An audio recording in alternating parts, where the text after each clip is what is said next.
Well, alright, as we know, I am learning how to weld and build a fabricator. It was really nice to give me this old Montgomery Ward Arc Welder. She's a good old tank of a machine, built her in the early 70s. She needs a little TLC. We're having some real bad buzzing sounds. The voltage, or the amps, doesn't seem like we can regulate them all that accurately. Well, it turns out it's a common problem, and what it is are these little diodes. 70 amp, 400 volt. 4 of them in total on this machine, so I'm going to open her up and see if we can get her back in service.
Oh, it looks like we're going to do some soldering. Okay, let's get the welder out.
We gotta get our thermal paste back on these diodes. These ones have thermal paste. The other one's different. So, you see my little thing of thermal paste? It's a little tube. This? No, it's a little tube. There it is, a little black one. Yeah, this is for computers.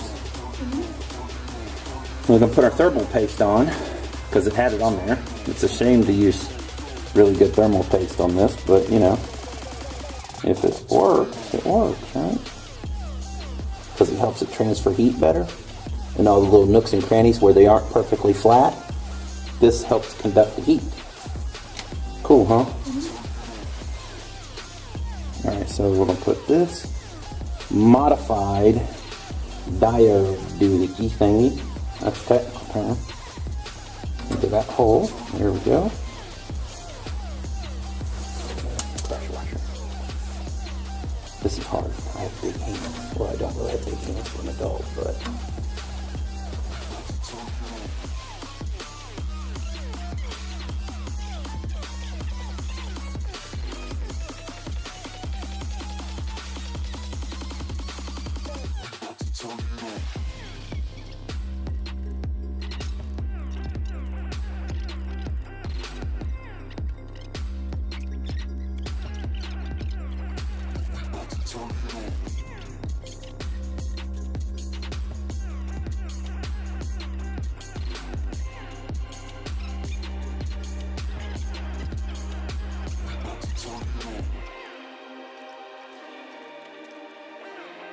Alright, well, I got all the diodes replaced.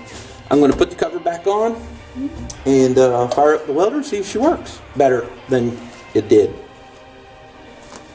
Fingers crossed. Alright, well, it looks like I've got the welder all buttoned up. Only thing left to do is to try it out and see if it's all better.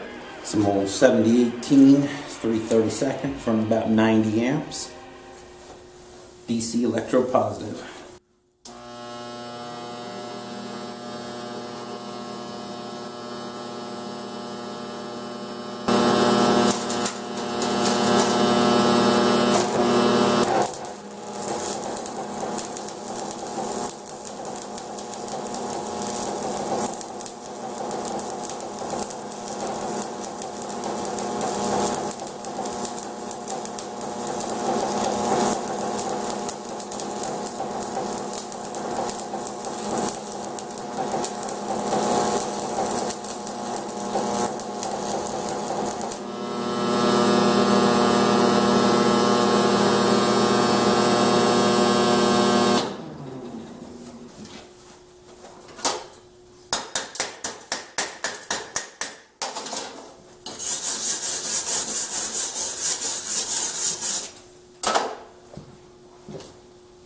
Well, I am just a beginner at welding, but it's much quieter. I'd say that's a win.